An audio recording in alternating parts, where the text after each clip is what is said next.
जय माँ सरस्वती।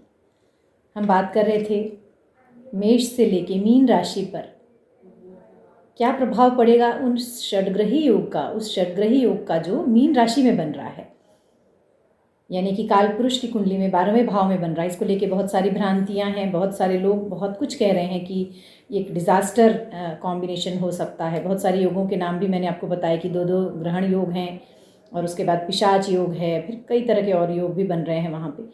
और लेकिन इस भ्रांति को हमें तोड़ना है।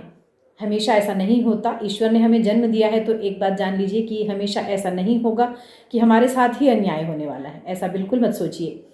सब कुछ हमें अपने कर्मों के अनुसार भोगना है और उसको कोई टाल नहीं सकता है। लेकिन एक ही चीज़ टाल सकती है और वो है अलाइनमेंट। ईश्वर आपसे कहीं ना कहीं उस जो घरों को, जहाँ घरों पे जो कॉम्बिनेशन बन रहे हैं या दृष्टि जा रही है कुछ पाप ग्रहों की कॉम्बिनेशन की, तो उसको हमें अलाइन करना है। कैसे हमको उसको संरेखित करना है, यानी कि कैसे हमको उसको अपने जीवनचर्या में उपयोग में लाना है कि उस हाउस के बुरे प्रभाव हट जाएं। मैं यही बताने जा रही थी। तो आगे की जो राशि है मैंने मेष से लेके कन्या तक आपको बता दिया और कन्या के बाद अब तुला राशि आती है। तो मैं तुला राशि के लिए बताऊंगी आप सबको। तो सामने है तुला राशि। तुला राशि या तुला लग्न के जो लोग हैं उनके ये जो कॉम्बिनेशन है 6 ग्रहों का, षडग्रही जो योग है वो बन रहा है 6वें भाव में। अब 6वां ग्रह भाव ऐसे तो मैंने बताया कृष्णमूर्ति पद्धति से हम उसको धन भाव देखते हैं, लेकिन वैदिक पद्धति से हम उसको रोग रिपु ऋण देखते हैं। तो आप दोनों समझें, कोई दिक्कत नहीं है। पैसा भी आएगा और इनमें से कुछ भी हो सकता है, लेकिन फिर बोलूँगी कि ये सर्विसेज का भी है। तो हमको यहाँ पर अलाइनमेंट, चलिए मैं बाद में बताऊँगी, पहले ये बता दूँ कि दृष्टि कैसी पड़ रही है। तो यहाँ से शनि की दृष्टि तीसरी पड़ेगी 8वें भाव में, यानी 6वां और 8वां यहाँ एक्टिवेट हो गया। इसके बाद 7वीं दृष्टि शनि की पड़ेगी 12वें भाव में, यानी 6, 8 और 12 तीनों भाव एक्टिवेट हो गए। और फिर 10वीं दृष्टि शनि की पड़ेगी तीसरे भाव में, यानी कि पराक्रम के भाव में। अब यहाँ पर तुला राशि या तुला लग्न के लिए देखने की बात यह है कि 6, 8, 12 चूँकि तीनों आ रहा है, यहाँ मैं बोलूँगी कि थोड़ी सी उनको सावधानी रखने की ज़रूरत है, क्योंकि बीमारी के कारण कोई छोटी मोटी सर्जरी या हॉस्पिटलाइजेशन हो सकता है। लेकिन मैं ये केवल कह रही हूँ कि हो सकता है, ये एक दृष्टि है, एक मत है, और उसी मत पे मत जाइए, क्योंकि ऐसे बहुत सारे वीडियो चल रहे हैं कि ये होगा वो होगा। बिल्कुल डरने की ज़रूरत नहीं है। 6, 8 और 12 जो है वो बहुत अच्छा कॉम्बिनेशन है। सोचिए तो सर्विसेज के लिए, यानी सेवाओं के लिए, जो सेवा कौन सी, समाज सेवा, जो हम मुफ्त में किसी को जो सेवाएं देते हैं, गो सेवा करते हैं कई लोग, समाज सेवा, कुछ लोग गरीबों को सेवा के लिए अन्न सेवा करते हैं, कोई और तरह की सेवा करते हैं। तो यहाँ पर सोचिए कि अगर हम बीमारों की सेवा, क्योंकि 6वां घर बीमारी का है, तो बीमारों की सेवा यानी अस्पताल में जाकर, 12वां घर अस्पताल का है और 8वां घर कैसा है, इन सभी चीज़ों की सेवाओं का है। मतलब हम 8वां घर कहीं ना कहीं मदद का है बोल सकते हैं। कैसी मदद? गुप्त मदद।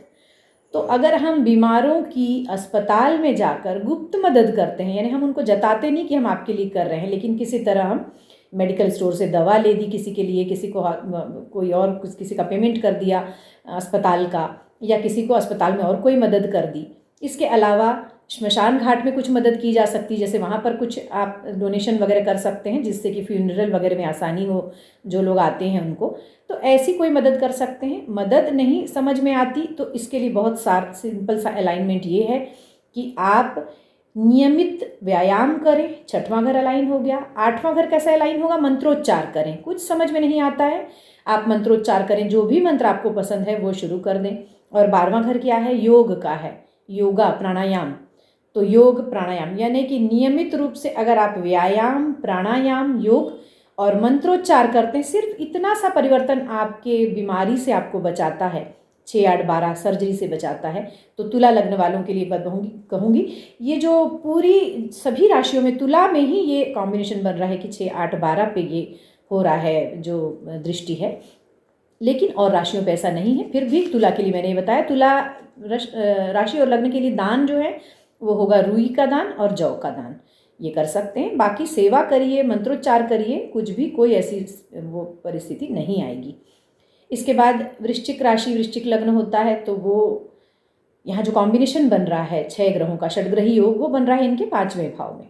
5वें भाव में बन रहा है। संतान को किसी तरह की आकस्मिक, यहाँ बोलूँगी कि आकस्मिक दिक्कत भी हो सकती है, लेकिन ऐसे सोचे तो 11वें भाव को देखता है ये 5वां भाव, तो उनको आकस्मिक गेंस भी हो सकते हैं। संतान के लिए कोई अच्छी खुशखबरी हो सकती है वृश्चिक लग्न वालों के लिए, तो संतान के लिए अच्छा समय भी हो सकता है यहाँ पे। इसके बाद तीसरी दृष्टि 7वें घर में पड़ रही है, तो वैवाहिक जीवन को दिखा रहा है। और इसके बाद इनकी जो 7वीं दृष्टि है 11वें भाव गेंस पे पड़ रही है, और 10वीं दृष्टि जो है धन भाव पे पड़ रही है। तो यहाँ पे 7, 2, 7 और 11वां भाव एक्टिवेट हो रहा है। 2, 7 और 11वां भाव एक्टिवेट होने का मतलब है कि बिल्कुल सिंपल सी बात है कि आपको कोई नया व्यापार शुरू हो सकता है, व्यापार से धन आ सकता है, और बहुत अच्छा व्यापार अचानक शूट कर सकता है, मतलब बहुत तेज़ी से बढ़ना आगे जिसको बोलते हैं वो हो सकता है। यहाँ एक ही बात का ध्यान रखना है कि नए पार्टनर्स नहीं बनाने हैं, किसी पे एकदम से भरोसा नहीं करना है।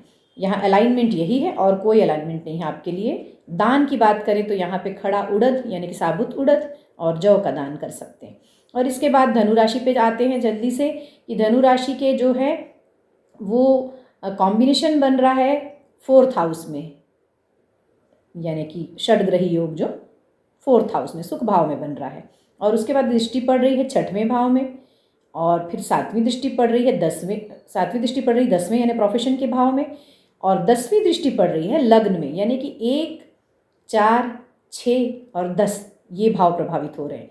तो सिंपल सी बात है, यहाँ कहीं धनु लग्न के लिए कोई ख़राब बात नहीं है। प्रोफेशन अच्छा होगा, पैसे आएंगे, सारा कुछ है। थोड़ी बहुत बीमारी छोटी मोटी हो सकती है, इसमें कोई गंभीर वाला नहीं है। 8वां 12वां घर नहीं हो रहा है, पहला और 6वां घर हो रहा है इन्वॉल्व, तो इसका मतलब छोटी मोटी कोई बीमारी आपको तंग कर सकती है। लेकिन फिर कहूँगी कि अगर नियमित रहते हैं, अगर घड़ी के कांटों पर चल रहे हैं, अगर नियमित व्यायाम कर रहे हैं, तो कोई भी प्रॉब्लम नहीं आएगी। और इसके बाद फिर आता है मकर लग्न, मकर राशि। तो यहाँ पर जो कॉम्बिनेशन बन रहा है वो बन रहा है 3रे भाव में, जो षडग्रही योग है वो 3रे भाव में बन रहा है। शनि की जो 3री दृष्टि है 5वें घर में बन रही है, शनि की जो 7वीं दृष्टि है वो 9वें घर में बन रही है, और शनि की जो 10वीं दृष्टि है वो 12वें घर में बन रही है। तो मतलब कुल मिला के 5, 9 और 12वां भाव यहाँ एक्टिवेट हो रहा है। 3, 5, 9, 12 3रे भाव में कॉम्बिनेशन है, 5, 9, 12 एक्टिवेट हो रहा है दृष्टि से। तो यहाँ पर एक बात बोलूँगी कि यहाँ कोई भी खराब हाउसेज नहीं है, सिवाय 12वें को छोड़ के 12वां भी खराब नहीं है। मैंने बार बार बोली है ये बात कि 12वां घर विदेश संबंधी एक्टिविटीज़ का है, विदेश संबंधी उपक्रम का है, विदेश संबंधी व्यापार का है, MNC में जॉब का है, मल्टीनेशनल कंपनी में जॉब का है, विदेशों में जाके बसने का है, विदेश यात्रा का है। तो यहाँ पर विदेश यात्रा भी हो सकती है, क्योंकि 9वां 12वां भाव दोनों एक्टिव हो रहा है। मकर लग्न को और मकर राशि को एक बात ध्यान रखना है कि 3रा, 9वां, 12वां तीनों एक्टिवेट हो रहा है। तो मुझे लगता है ये लोग विदेश यात्राएं करेंगे, अदर स्टेट में घूमेंगे, और इनके लिए बढ़िया है ये समय। 5वां घर भी आ रहा है, मे बी कि बच्चों के साथ घूमेंगे इन लोग, तो इनके लिए बढ़िया है। और इसके बाद फिर आ जाती कुंभ राशि और कुंभ लग्न। कुंभ राशि और कुंभ लग्न के लिए 2रे भाव में ये योग बन रहा है, षडग्रही योग। और यहाँ पर 3री दृष्टि पड़ती है 4th भाव यानी सुख भाव को, 7वीं दृष्टि शनि की पड़ती है 8वें घर को, और 10वीं दृष्टि पड़ती है 11वें यानी गेंस के भाव को। तो यहाँ पे सोचिए 2रे भाव में कॉम्बिनेशन बन रहा है, और 4, 8 और 11 को दिखा रहा है। तो यहाँ पर प्रॉपर्टी से आकस्मिक धन लाभ भी दिखाता है मकर कुंभ वालों को, कुंभ राशि कुंभ लग्न। क्यों? प्रॉपर्टी 4था घर है, 8वां घर आकस्मिक धन लाभ का है। पुश्तैनी प्रॉपर्टी ऐसे लोगों को मिल सकती है। सोचिए, सोचने की बात है। ये हो सकता है कि माँ की ओर की पुश्तैनी प्रॉपर्टी मिल सकती है। तो ये गेंस का है, यहाँ बिल्कुल भी घबराने की जरूरत नहीं। 8वां घर ज़रूर एक्टिवेटेड है, 2रा और 8वां। यहाँ पर गले का ध्यान रखना है, और छोटी मोटी हेल्थ, खान पान संबंधी कोई हेल्थ इश्यूज़ हो सकते हैं। यहाँ पर जो है जो दान की बात है वो मूंग और जौ दान कर सकते हैं, और मंत्रोच्चार करना चाहिए। जिसका भी मैंने 8वां घर बोला है वो मंत्रोच्चार जरूर करें। और मकर का शायद मुझे ऐसा लगता है मैं बोलना भूल गई थी, मेरे ध्यान में नहीं अभी, लेकिन मैं रिपीट कर देती हूँ। मकर लग्न मकर राशि को चने की दाल और जौ दान करना है। और अंतिम राशि है यहाँ मीन राशि। मीन राशि जो है मीन लग्न, इनके जो है वो लग्न में बन रहा है। इन्हीं को सबसे ज़्यादा डराया जा रहा है कि मीन में जा रहे हैं शनि, 30 साल बाद जा रहे हैं शनि। हाँ, बिल्कुल जा रहे हैं। और हाँ, ये काल पुरुष की अंतिम राशि है, एक जीवन चक्र को दिखाती है कि जैसे एक जीवन चक्र खत्म हुआ, इसका मतलब युग खत्म होने वाला है, ऐसा नहीं है। ऐसे षडग्रही योग बन रहे हैं, लेकिन इसका अर्थ केवल डिजास्टर नहीं होता है। इसका अर्थ बहुत सारे जो कारक तत्वों के हिसाब से अर्थ लेके आता है। और हम हमेशा निगेटिव अर्थ ही क्यों ढूंढते हैं, और क्यों घबरा के और घबराहट फैलाते हैं? तो घबराहट न फैलाना है, न ही खुद को घबराहट में डालना है। यहाँ पे जो मीन लग्न मीन राशि वाले हैं उनके लग्न में बन रहा है, और तीसरी दृष्टि से शनि तीसरे भाव को देख रहे हैं, पराक्रम भाव को। फिर उसके बाद सातवीं दृष्टि से सातवें भाव को देख रहे हैं, उसके बाद 10वीं दृष्टि से 10वें भाव को देख रहे हैं। तो यहाँ एक बात स्पष्ट है कि तीसरा घर पराक्रम का है, सातवां घर वाइफ का है, यानी हस्बैंड या वाइफ स्पाउस का है, 10वां घर व्यवसाय का है। तो वाइफ या स्पाउस का जो भी, हस्बैंड वाइफ या स्पाउस का जो है व्यवसाय व्यापार, कुछ अच्छे बड़े परिवर्तन आएंगे उसमें।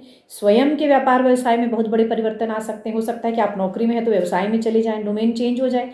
डोमेन चेंज अच्छा खासा मुझे यहाँ पे नज़र आ रहा है।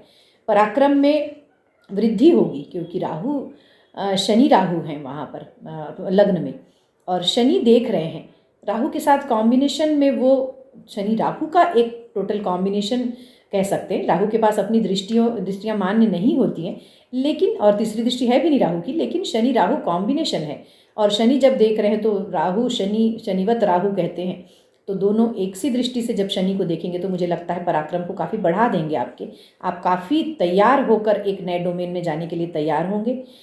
यहाँ अब अंतिम बात कि मैंने सारी 12 राशियाँ बता दी। अब फिर से एक बार मैं एक संक्षेप में बता देती हूँ, जिन्होंने नहीं सुना पूरा वीडियो उनके लिए, कि जिसकी भी मेष, मिथुन, तुला और मकर राशि है, मेष, मिथुन, तुला और मकर, इनका जो है वो जो है 12वां भाव एक्टिवेट हो रहा है।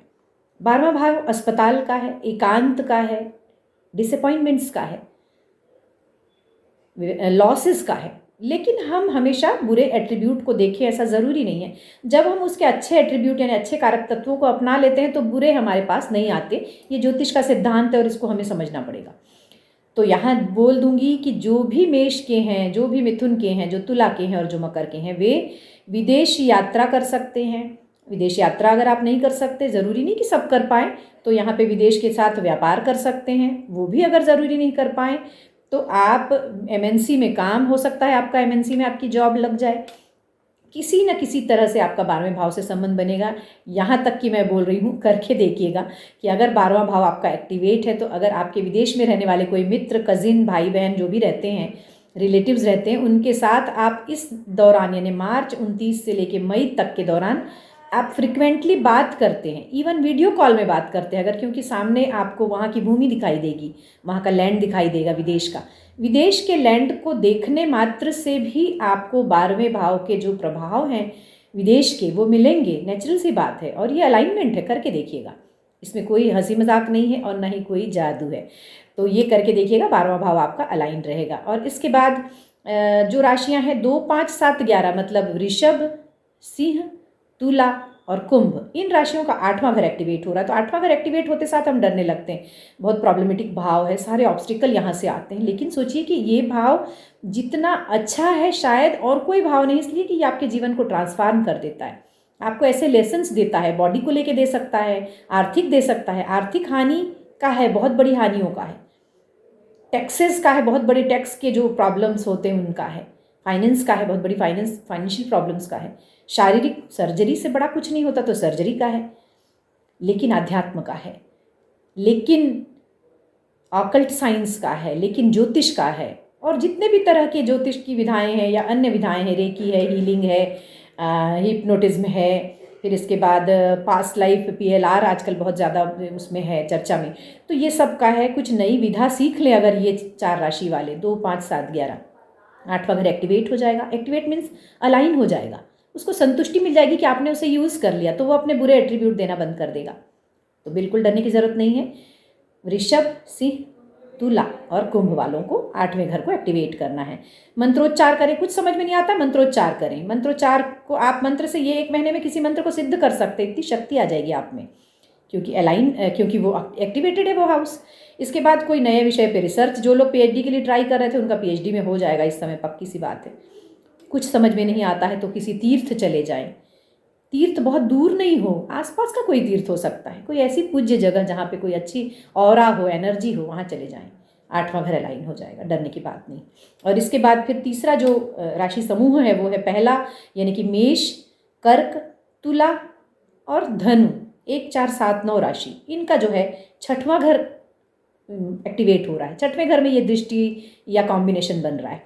तो 6वां घर नियमितता का है, 6वां घर बीमारी का तो है, रोग रिपुरन का भी है। व्यक्ति डरता है कि रोग रिपु ऋण आ गए जीवन में, यानी सारा फिर तो हो ही गया, ये सारी चीज़ें ही तो ख़त्म कर देती हैं लाइफ को, रोग रिपु ऋण।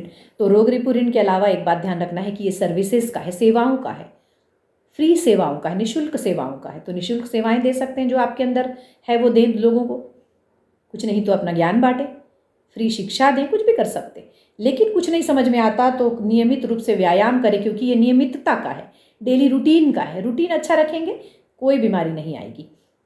और इसके बाद जो लास्ट एक जो कॉम्बिनेशन, मतलब कॉम्बिनेशन मीन्स जो ग्रहों का समूह है, राशियों का समूह है, वो है 3, 6, 8, 12, यानी कि तीसरी राशि मिथुन राशि, छठवीं कन्या, 8वीं वृश्चिक और 12वीं मीन राशि। मीन राशि और ये 3, 6, 8, 12 ये चारों राशियों के, मिथुन कन्या और वृश्चिक और मीन के 7वें भाव में ये कॉम्बिनेशन बन रहा है। 7वें भाव को हम डरते हैं क्योंकि मारक केश भी कहलाता है ये। दूसरा स्पाउस का है तो हमें उसके लिए भी डर लगता है, स्पाउस के लिए। तो यहाँ बता दूं कि स्पाउस का ध्यान रखने की ज़रूरत है, हेल्थ वगैरह का, लेकिन यहाँ पर स्पाउस के साथ कोई व्यापार भी शुरू हो सकता है, स्पाउस के साथ में कोई विदेशी व्यापार शुरू हो सकता है, विदेश में मैरिज हो सकती है। इसके अलावा जो 7वां घर है वो नए व्यापार के रूप में एक्टिवेट हो सकता है। तो यहाँ कोई भी डरने की बात नहीं है। नए व्यक्तियों के साथ व्यापार न करें, थोड़ा सा विश्वास पात्र लोगों से व्यापार करें। 7वां घर कोई बुरे हाउसेज में नहीं है, लेकिन मैंने उसको मेंशन किया फिर भी मार्केश के कारण। सबसे ज़्यादा ध्यान अगर किसी को रखना है तो वो भी बता दूं कि तुला राशि और तुला लग्न वालों को रखना है, क्योंकि उनके 6, 8 और 12 भाव एक्टिवेट हो रहे हैं। 6, 8, 12 बीमारी, सर्जरी और हॉस्पिटलाइजेशन का है।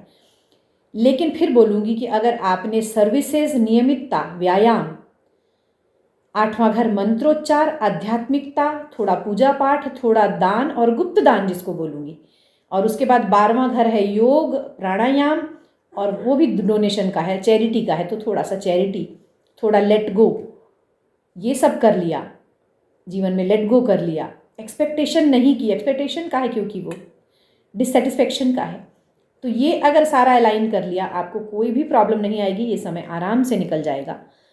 तो बस इतना ही, डरने की ज़रूरत नहीं है। ये सब खगोलीय घटनाएं हैं और खगोलीय घटनाओं का हमारे जीवन पे ज़रूर असर पड़ता है, क्योंकि ज्योतिष शास्त्र ऐसा भी नहीं है कि कोई ऐसा विज्ञान है कि जिसकी कोई प्रामाणिकता नहीं है। हर व्यक्ति हम में से उसमें प्रभावित होता है और होंगे भी।